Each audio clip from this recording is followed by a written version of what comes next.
Hello everybody, today we have a short video about vibration and macro photography. You do not want to miss this.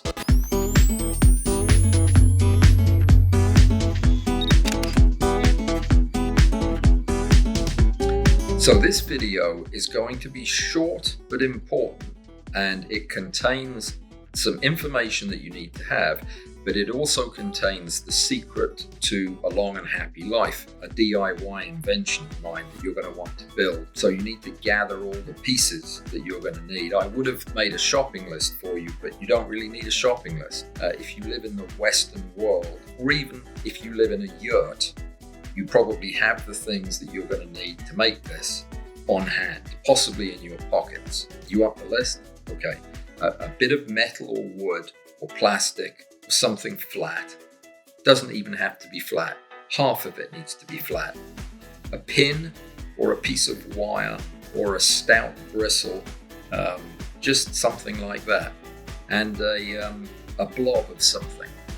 A piece of rubber, a piece of plastic, a piece of metal, a piece of stone. It doesn't matter. That's the three things you need. Do you have that? A flat thing, a skinny thing, and a blob? You're good to go. So this video is to cover a subject we've touched on before. That is the subject of vibration and how vibration can really negatively impact the quality of our photographs, and sometimes without us knowing it. One of the insidious things about vibration is we don't always know when that's the problem. Even more confusing, there are times when there is obvious visible vibration in our rig. We can see it through the camera, yet it's having no effect on the quality of our images. In other words, there are times that vibration is hard to identify but ruining our pictures, and other times when it's obvious that it's vibrating, but it's not doing anything to our pictures. So how do we know when vibration is bad, and what are we going to do about it when we identify it? Well, that's what this video is about. I'm going to go through all of those questions, but we're going to start out with probably the most important part of this is an understanding of what vibration is and how it impacts our photographs. We can think about vibration for the sake of this discussion as a situation when an object, we're going to say it's an alligator clip for the sake of this argument, is moving from its rest position to different positions in a cyclic manner, okay? That's obviously a terrible oversimplification, but it will work for what I'm trying to explain. So when a thing vibrates, it's doing it either because it's been acted on and it's it has elastic properties, like you knock it and it bends and then rebounds and then bends and rebounds, getting shorter and shorter. That's a vibration.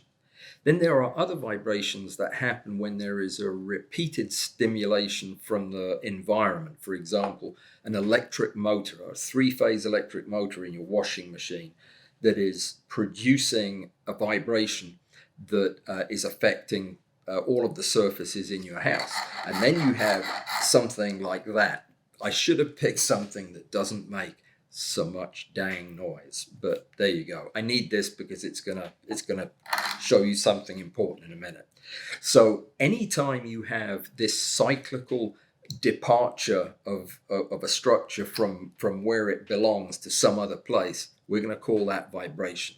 Now, there are two ways that can ruin a photograph. The first is if you're shooting with natural light or continuous light, and you take a picture and by necessity your shutter speed is long enough to let light in. So say you're shooting at a 30th of a second.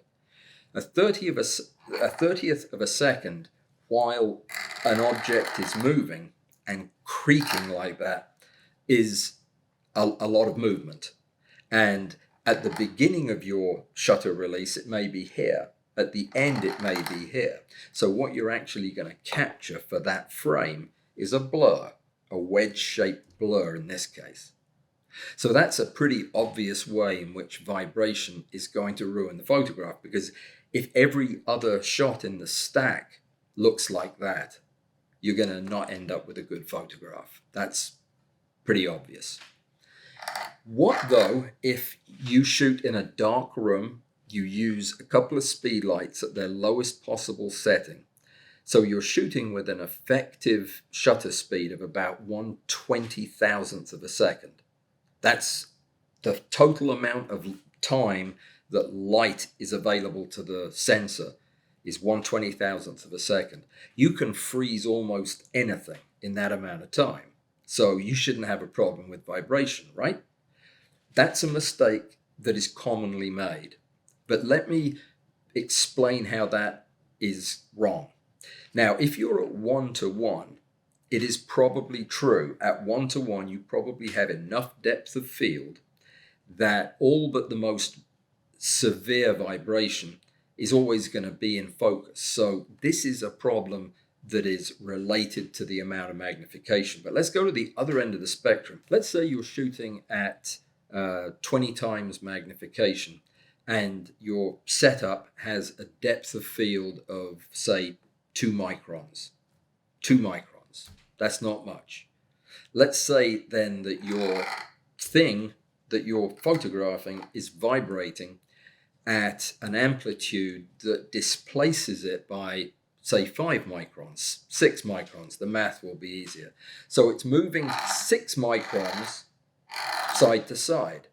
So the camera may take a picture of it here or anywhere in between.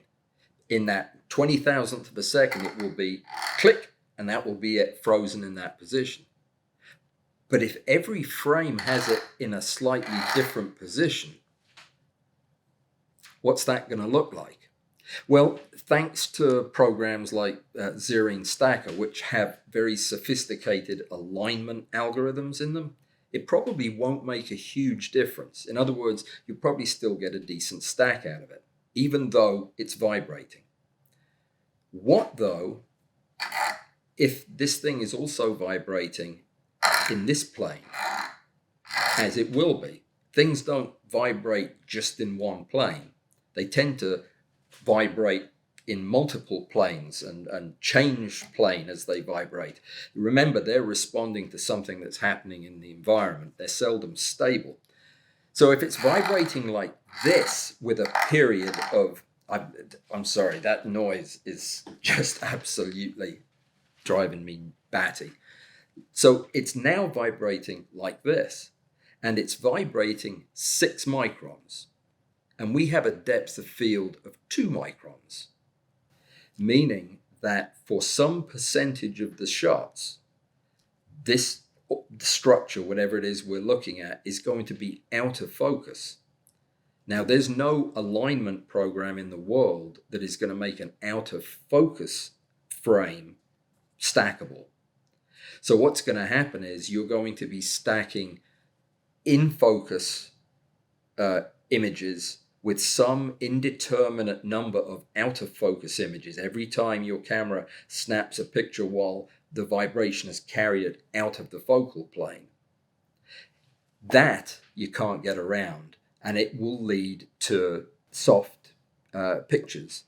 In the extreme, it will lead to a very blurry picture where obviously there's the thing's spending more time out of focus than in. But the point is, there is a limit to how much vibration that a system can experience before the picture suffers. But how in the world are we to know what those conditions are? What can we do to evaluate our environment and say, that's too much vibration. I need to move my rig. I need to drop its center of gravity. I need to put braces on my table legs. I need to suspend my platform from the ceiling, or I need to use a pile driver and put a concrete pillar in the middle of my dining room so that the table will be stable. People have done all of these things, believe me, to get a stable platform. But how do you know that you need to do that?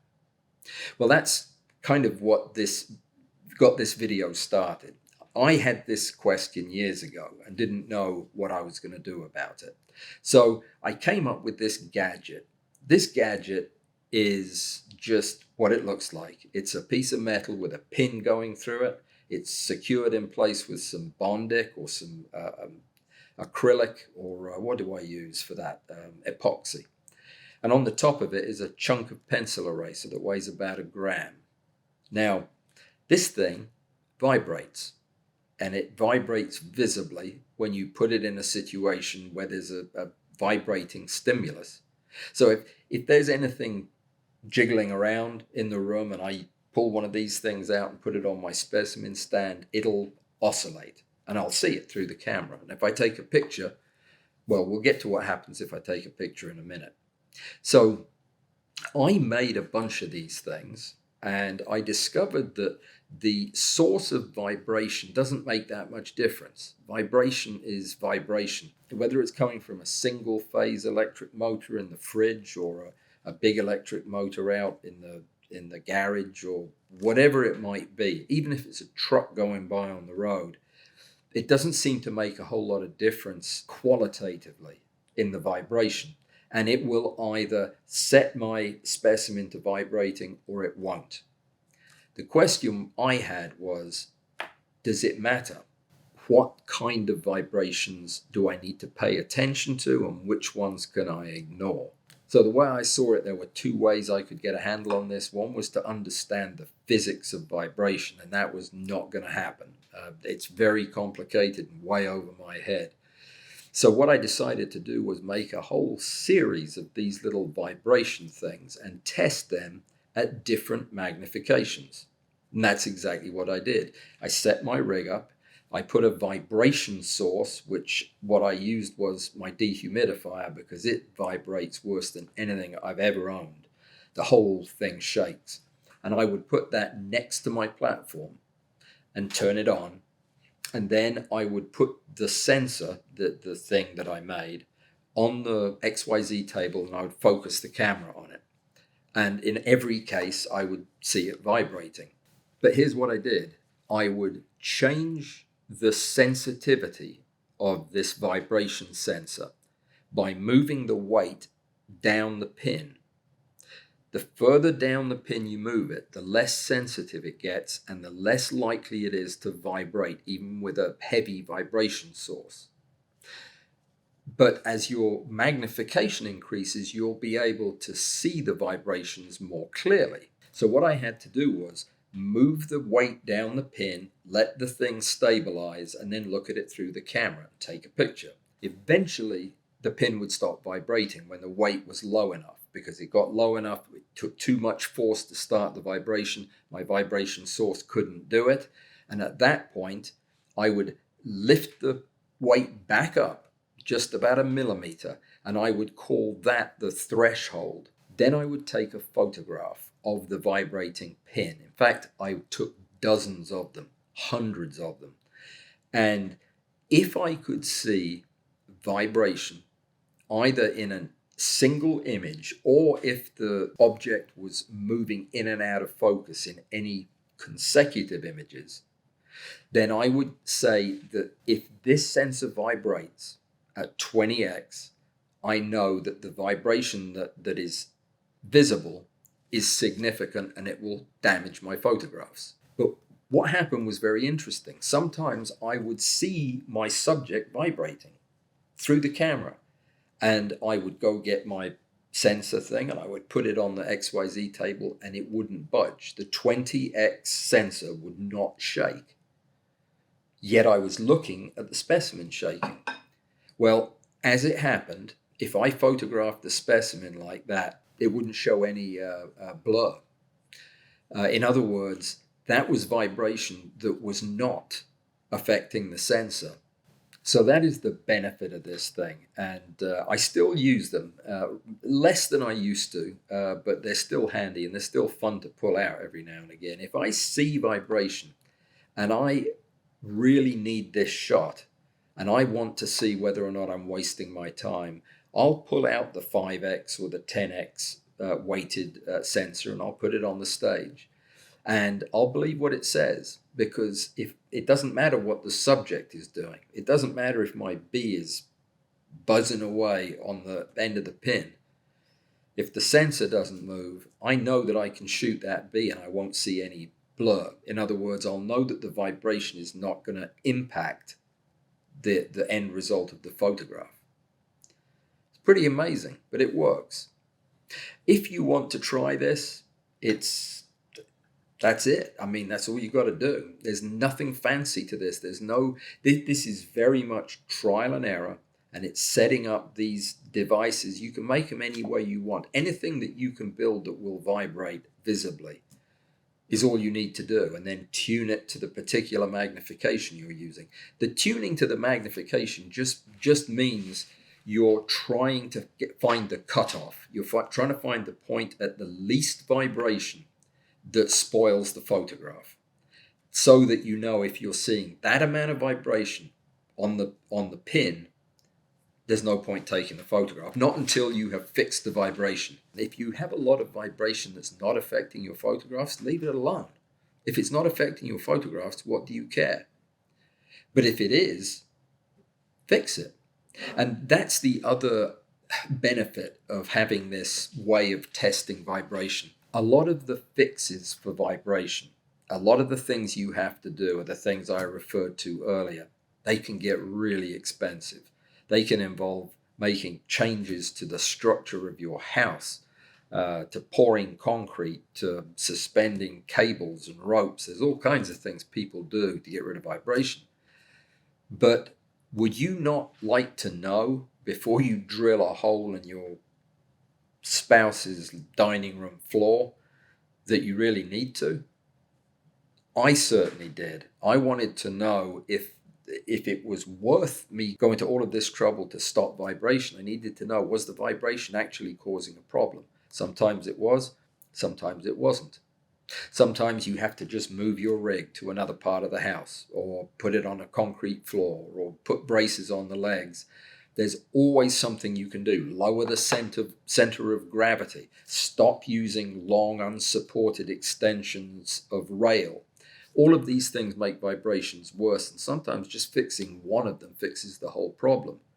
But you need to know whether or not there's a problem. Otherwise, you'll be chasing vibrations till the end of time. It doesn't matter how much you do to create a vibration-free environment. You're still going to get them from time to time. I know people who've spent thousands of dollars on optical tables that are designed not to vibrate, who have vibration issues. Don't go out and buy a new monitor just because you think my shirt kept changing color during this video, because it actually did. I mean, it didn't change color, it changed shirt. It's a long story. By the way, I announced this in another video just earlier today, actually, but I now have a surgical beam splitter for my microscope, which means as soon as I get an adapter for the camera, we'll be in business, and we'll be able to do some of those really interesting real-time macro procedures, insect prep, stuff like that under the microscope. It's going to be a lot of fun. Can't wait. Take care, stay safe, and we'll see you in the next video.